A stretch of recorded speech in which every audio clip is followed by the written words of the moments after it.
भी साथियों नमस्कार। और अब आप देख सकते हैं जो न्यू सेशन है वो शुरू हो चुका है। एजुकेशन को लेकर के आज के समय में हर कोई अभिभावक, हर कोई माता पिता चाहता है कि हमारे बच्चों को एक समय के अकॉर्डिंग, जिस प्रकार का समय होता है उसके अकॉर्डिंग एक बेटर एजुकेशन मिल सके। उसी में एक अहम रोल अदा करता हुआ नजर आ रहा है गीतांजलि एकेडमी गीड करनाल। तो हमारे साथ आप देख सकते हैं हितेश कुमार जी हैं, टीचर हैं यहाँ पर, और रीजनिंग का जो सब्जेक्ट है उसको देखते हैं। लेकिन क्या कुछ बेटरमेंट है, क्या कुछ अलग तरीके से पढ़ाते हैं, वो बातचीत करेंगे। हितेश जी नमस्कार। नमस्कार जी। क्या कुछ कहेंगे हितेश जी, जिस प्रकार से आज के समय में देख रहे हैं बच्चों को जो एजुकेशन है वो डिजिटल एजुकेशन हो चुकी है, अकॉर्डिंग टू टाइम कैसे मैनेज करते हैं? क्या कुछ सब्जेक्ट में, क्या कुछ खास आपके सब्जेक्ट में? देखो सर, अब की बार हमने अपने स्कूल में एक रीजनिंग की बुक ऐड की है। ये बुक रीजनिंग की आज के समय के जितने भी एग्ज़ाम हैं, जैसे कॉम्पिटिटिव एग्ज़ाम हो गए, इन सभी को फोकस में लेके चलती है। और ये बुक हमने अपनी फर्स्ट क्लास से ही ऐड की है। ये फर्स्ट क्लास की बुक है हमारे पास और हमने 8 क्लास तक इसको ऐड किया है। और इसके अंदर हम अपने बच्चों को लॉजिकल थिंकिंग और रीजनिंग सब चीज़ें सिखाते हैं, ताकि बच्चे को फर्स्ट क्लास से इस तरीके से बेस बन जाए कि उसको 12th के बाद बिना कोचिंग के कहीं ना कहीं एग्ज़ाम क्रैक कर दे। तो इस तरीके की हमने अपने बच्चों को प्रैक्टिस कराना स्टार्ट की है और इन्वायरमेंट भी ऐसे ही दे रहे हैं हम सभी को। क्या कुछ कहेंगे रीजनिंग में? नॉर्मल जो रीजनिंग है वो तो स्टडी कराते हैं, पढ़ाते हैं। हाँ। आप क्या कुछ बेटर तरीके से उसमें सुझाव दे सकते हैं, बच्चों को कैसे पढ़ा सकते हैं? इसमें सर हमने ट्रिक्स के बेस पे पूरी की पूरी बुक को रखा है। जैसे कि चैप्टर फर्स्ट में देखते हैं हम, इसमें ये चैप्टर फर्स्ट है ओड वन आउट। तो ये वो चैप्टर है जो कि हमने कहीं ना कहीं 12th के बाद अपने जो कॉम्पिटिटिव एग्जाम होंगे, जैसे कि पुलिस लाइन के अंदर जाना है, हमें बैंकिंग सेक्टर में जाना है या डिफेंस सेक्टर में जाना है, तो उन सभी सेक्टर में इसकी कहीं ना कहीं अच्छी वेटेज है। और किसी में इसकी 40 नंबर की, किसी में 50 नंबर की है। तो ये सभी का पूरा सिलेबस ये वही है जो कॉम्पिटिटिव एग्जाम में पूछा जाता है। तो हमने अपनी एकेडमी में इस तरीके से सिलेबस को ऐड ऑन किया है, ताकि बच्चों को 12th के बाद विदाउट कोचिंग के कहीं ना कहीं वो अपना सिलेक्शन ले लें।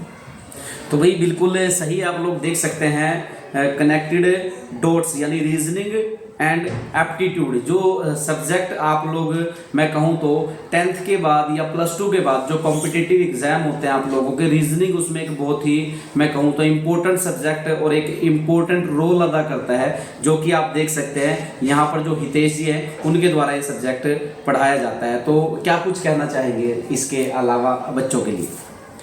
बच्चों के लिए हमने अपने स्कूल में यहाँ पे एक ऐसा फाउंडेशन कोर्स स्टार्ट किया है कि बच्चे आने वाले समय की हर किसी चीज़ को ईजिली कहीं ना कहीं कैटर कर पाएंगे और उनको फोकस में लेके ईजिली क्रैक कर सकते हैं किसी ना किसी एग्जाम को।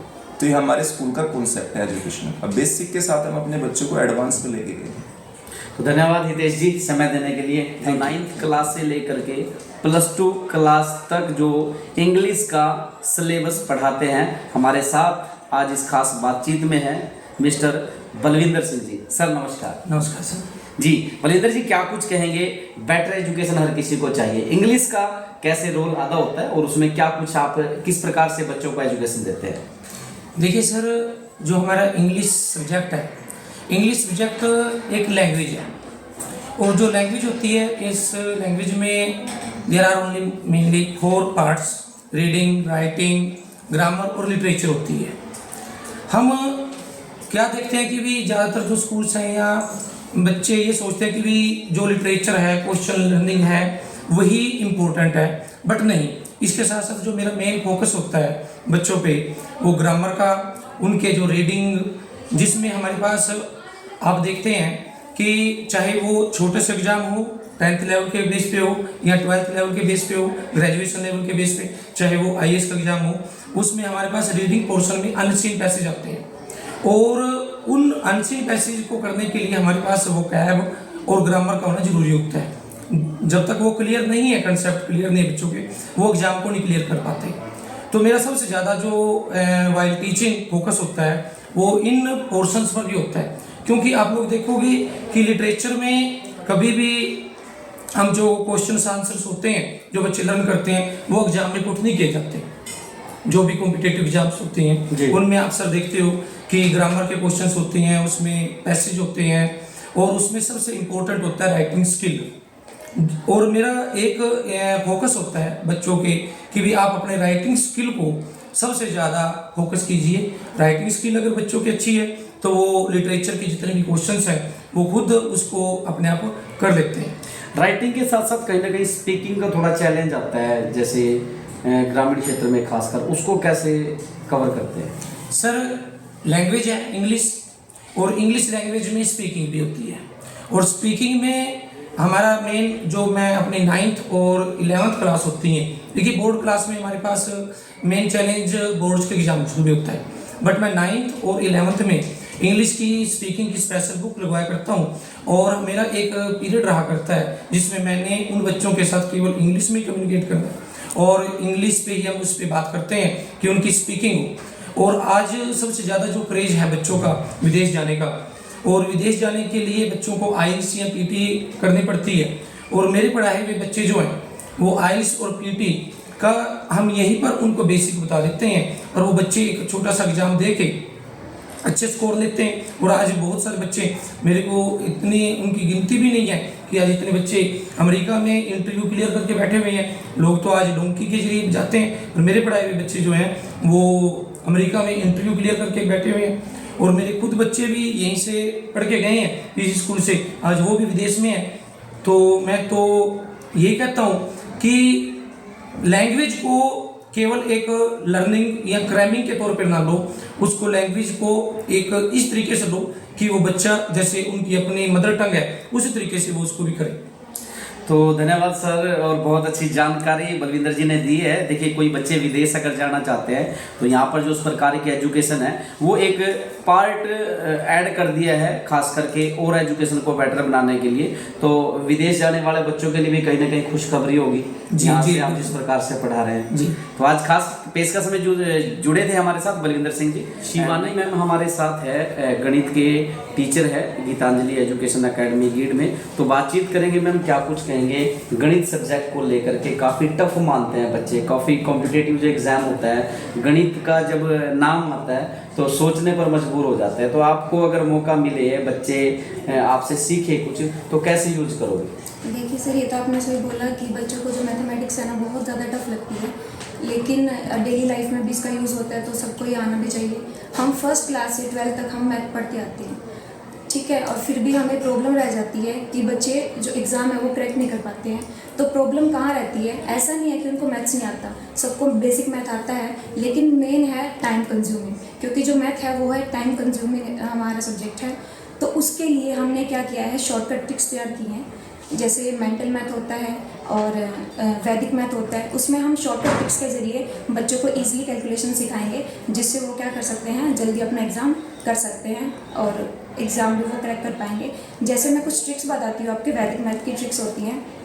जैसे 35 स्क्वायर, अब बच्चा क्या करेगा, इसको सॉल्व करेगा, 35 को 35 से मल्टीप्लाई करेगा, लेकिन हमारे पास शॉर्टकट ट्रिक्स क्या है, 35 स्क्वायर आंसर इज 1225, 65 स्क्वायर तो आंसर क्या हो जाएगा, 70 to 25।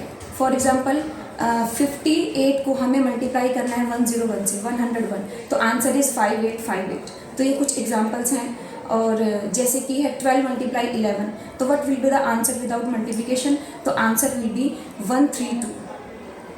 तो ये चीज़ सिखाएंगे बच्चे। हाँ जी, तो धन्यवाद मैम, आपने बताया। आज तो गणित भाई अगर आपको सीखना है, शॉर्टकट कीज हैं, चाहे वो वैदिक मैथ की बात करें चाहे मेंटल मैथ की बात करें, तो कॉम्पिटिटिव एग्जाम में आप देख सकते हैं समय की कमी होती है, लेकिन एग्जाम बहुत बड़ा होता है और मैथ में बच्चे जो उलझ करके रह जाते हैं। लेकिन जो गीतांजलि एकेडमी से मैडम है हमारे साथ शिवानी जी, वो कैसे आप लोगों को शॉर्टकट कीज में जो है मैथ बताएंगे, वो जानकारी आप लोगों को दी है। तो खास जानकारी देखने के लिए हमारे चैनल को लाइक फॉलो सब्सक्राइब करें। मीसा मैम हमारे साथ है, इंग्लिश सब्जेक्ट पढ़ाते हैं गीतांजलि एजुकेशन अकेडमी में। तो खास बातचीत में मैम से बातचीत करेंगे। मैम नमस्कार। नमस्कार सर। क्या कुछ कहेंगे इंग्लिश सब्जेक्ट को लेकर के? आज के समय में जैसे बच्चे जो है इंग्लिश को एक मैं कहूँ हवा मानते हैं, कहीं ना कहीं स्पेशलिस्ट कोचिंग इसकी लेते हैं, तो आप उसको कैसे हल कर सकते हो कि बच्चों को कोचिंग लेने की कम जरूरत पड़े? सर हम विद द हेल्प पेंसिल इस जो ये प्रॉब्लम चल रही है बच्चों की, हम इसको सोल्व करते हैं। क्योंकि है ना, हमारे स्कूल में सबसे बेसिक रीडिंग पे फोकस किया जाता है, जो सबसे जरूरी है, क्योंकि स्पीकिंग का जो मेन टॉपिक होता है वो हमारा रीडिंग ही है।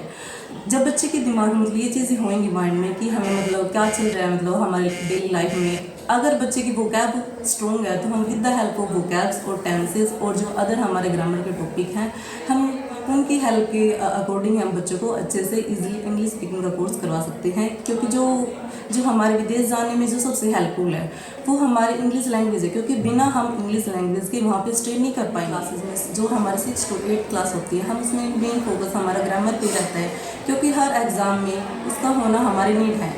तो हम ऐसे करके हम बच्चों को, जैसे हमारे टेंसेस हो गए, क्लोज हो गए, हमारी सब वॉइस हो गई, और हम वोकैब पे फोकस करके हम बच्चों को अच्छी तरह से हम प्रिपरेशन करवाते हैं। तो मैम थे हमारे साथ निशा मैम, और इंग्लिश को कैसे और बेटर तरीके से आसान बना सकते हैं उस बारे में बताया। देख सकते हैं हमारे साथ खास बातचीत में जुड़े हैं वाणिज्य विभाग यानी कॉमर्स डिपार्टमेंट से मैडम शिल्पा जी। तो बातचीत करेंगे। मैडम नमस्कार। मैम क्या कुछ कहेंगे जिस प्रकार से लेखा जोखा जो होता है वो पूरा, अगर मैं बात कहूँ जो अर्थशास्त्र होता है या फिर मैं कहूँ वाणिज्य विभाग होता है, वो सब कॉमर्स के द्वारा चलता है। क्या कुछ कहेंगे कैसे आज के समय में बच्चों को इसके तरीके जो है वो और बेटर तरीके से बता सकते हैं? सब्जेक्ट जो कॉमर्स है, कॉमर्स में हमारे मेनली 3 सब्जेक्ट आते हैं। जैसे हमारा अकाउंट्स होता है, बिजनेस स्टडीज़ होती है और इकोनॉमिक्स होता है। अगर मैं आपको बताना चाहूँ तो ये सभी हमारे इंटर रिलेट करते हैं। जैसे इंग्लिश होता है हमारा, इंग्लिश में जो हम ग्रामर पोर्शन लेके चलते हैं, साथ ही साथ जो मैथ्स की कैलकुलेशंस होती हैं वो हमारे अकाउंट्स में हेल्प्स करती हैं। अकाउंट्स में जो हमारे प्रॉफिट एंड लॉस अकाउंट बनते हैं, बैलेंस शीट्स बनती है काफ़ी, और जो बजट वगैरह बनते हैं, तो उन सभी में जो मैथ की कैलकुलेशन है वो हमारी बहुत हेल्प करती है। और इसी तरह से अगर हम अपने बिजनेस स्टडीज़ को लेके चले तो उसमें हमारा गवर्नमेंट का पूरा एक रोल रहता है। गवर्नमेंट का क्या है कि जैसे बजट हर साल जो गवर्नमेंट है वो बजट पेश करती है, तो बजट आ जाता है इसमें। और जो मार्केट एक्टिविटीज़ होती है, फॉर एग्जांपल जैसे डिमांड है, प्राइस है, कब हमारे प्राइस जो है वो अप होते हैं, कब लो जाते हैं, और उसका डिमांड के ऊपर क्या इफेक्ट पड़ता है। तो ये सभी जो कंसेप्ट है हमारा, ये हमारा इकोनॉमिक्स के अंदर आ जाता है। और बिजनेस क्या है, एक मार्केट से रिलेटेड है कि बिजनेस की नॉलेज होना ज़रूरी है। वो भी हमारी डे टू डे रूटीन जो प्रैक्टिकल एक्टिविटीज़ होती है उनको लेके चलता है। जितनी ज़्यादा हम अपने बच्चों को प्रैक्टिकल नॉलेज देंगे, फॉर एग्जांपल जो मार्केट की इंफॉर्मेशन देंगे एग्जांपल्स के साथ, उतना ही ज़्यादा बच्चा जो है वो थ्योरी प्लस प्रैक्टिकल कर पाएगा। क्या कह सकते हैं जैसे किसी देश की जीडीपी है, मतलब वो कैसे बढ़ा सकते हैं हम जीडीपी को किसी देश की? सर जीडीपी जो हमारी ग्रोस डोमेस्टिक प्रोडक्शन होती है जिसकी हम बात करते हैं, उसको अगर हमने बढ़ाना है तो सबसे पहले हम जो अपना मोटिव लेते हैं कि जो हमारी प्रोडक्शन कॉस्ट है उसको लो किया जाए। अगर हमारे एक्सपेंडिचर ही ज़्यादा होंगे तो उसके ऊपर जो हमारा प्रॉफिट मार्जिन होगा वो बहुत ही लेस हो जाएगा। तो इसीलिए जीडीपी को बढ़ाने का जो मेन हमारा मकसद होता है वो हम लोअर कॉस्ट और जो हमारे ओपन रिसोर्सेज होते हैं कि हम अपने कम से कम रिसोर्स को यूज़ करके अच्छी से अच्छी प्रोडक्शन दे सकें। महंगाई को कैसे कम कर सकते हैं? लोगों को एक बहुत बड़ा मुद्दा रहता है कहीं ना कहीं, तो महंगाई को कैसे कम कर सकते हैं? सर महंगाई को कम करने के लिए भी हमें काफ़ी एफर्ट्स लगाने पड़ते हैं और गवर्नमेंट इसके लिए काफ़ी एफर्ट्स लगा भी रही है। लेकिन उसमें क्या करना पड़ता है कि हमें जो हमारा रॉ मटेरियल है, जैसे प्रोडक्शन करनी है किसी भी प्रोडक्ट की, तो उसके लिए हमें रॉ मटेरियल उन एरियाज से पिकअप करना पड़ेगा जो हमें बिल्कुल लोअर कॉस्ट पे अवेलेबल है। और दूसरा मैम कहीं ना कहीं बातचीत होती है, रुपए की वैल्यू अप एंड डाउन होती है, उसको कैसे कंट्रोल कर सकते हैं? अप होना बेटर रहता है या डाउन होना बेटर रहता है? ऑब्वियसली सर, अगर हमारे रुपीज़ की जो वैल्यू है, जैसे हम डॉलर से उसको कंपैरिजन करते हैं तो हम कहते हैं कि डॉलर की वैल्यू ज़्यादा है, हमारी रुपये की वैल्यू कम आती है। तो अगर हमारे रुपीज़ की जो वैल्यू है वो बढ़ जाएगी, इंक्रीज़ हो जाएगी, तो ऑब्वियसली ये एक बेनिफिट रहेगा। तो आप कैसे बच्चों को ये ट्रिक्स बताते हैं कि अपनी जो जीडीपी है या रुपए की वैल्यू है या जो अपना यानी आर्थिक मंदी जब कभी आती है उनसे कैसे बचा जाए? क्या कुछ ट्रिक्स यूज़ करते हैं? इसके लिए सर ट्रिक्स ये है कि अगर हमें किसी भी सिचुएशन से बचना है तो उसके लिए ओवरऑल हमें अपनी जो कंट्री है उसी के अंदर इंडस्ट्री को डेवलप करना है। जितनी ज़्यादा डेवलपमेंट होगी उतना ही ज़्यादा जो हमारी इकोनॉमी है वो प्रोग्रेस करेगी, ग्रोथ करेगी। बहुत अच्छा मैडम, बहुत अच्छा लगा। तो आप देख सकते हैं भाई अर्थशास्त्र का और कहीं ना कहीं वाणिज्य का आपके जीवन में अकाउंट का बहुत अहम योगदान है। आप लोगों को लगता है जिस प्रकार से इंग्लिश, मैथ या फिर साइंस या अन्य सिलेबस होते हैं, अकाउंट की अगर आप लोग बात करें, जैसे देश जब तरक्की करता है, मंदी के दौर से गुजरता है, या जो रुपए की वैल्यू आप देखते हैं कम हो रही है, या share market up and down होती है, या जब महंगाई बढ़ती है, तो वो सारी चीज़ें एक अकाउंट मैं कहूँ और जो बिजनेस होता है यानी कि जो इकोनॉमिक्स होती है उस पर डिपेंड करती है। तो खास पेशकश में हमारे साथ जुड़े थे गीतांजलि एजुकेशन एकेडमी से शिल्पा मैम। तो आप दर्शकों से मेरी अपील रहेगी, खबर को शेयर करते रहिएगा। और ये तमाम चीज़ें आप आज लोगों के साथ इसलिए शेयर कर रहे हैं क्योंकि एजुकेशन जो है वो अब नॉर्मल एजुकेशन नहीं रही, कॉम्पिटिटिव एजुकेशन हो चुकी है। और उसमें एक सही अध्यापक का, एक सही इंस्टीट्यूट का, एक सही स्कूल का और एक सही सिलेबस का और सही ट्रिक्स का होना जरूरी है, जो कि यहाँ पर आप लोगों को बताई जा रही है। खबर को शेयर करिएगा। मैं रविंद्र डांगी आप सभी के साथ इस समय पर लाइव। धन्यवाद।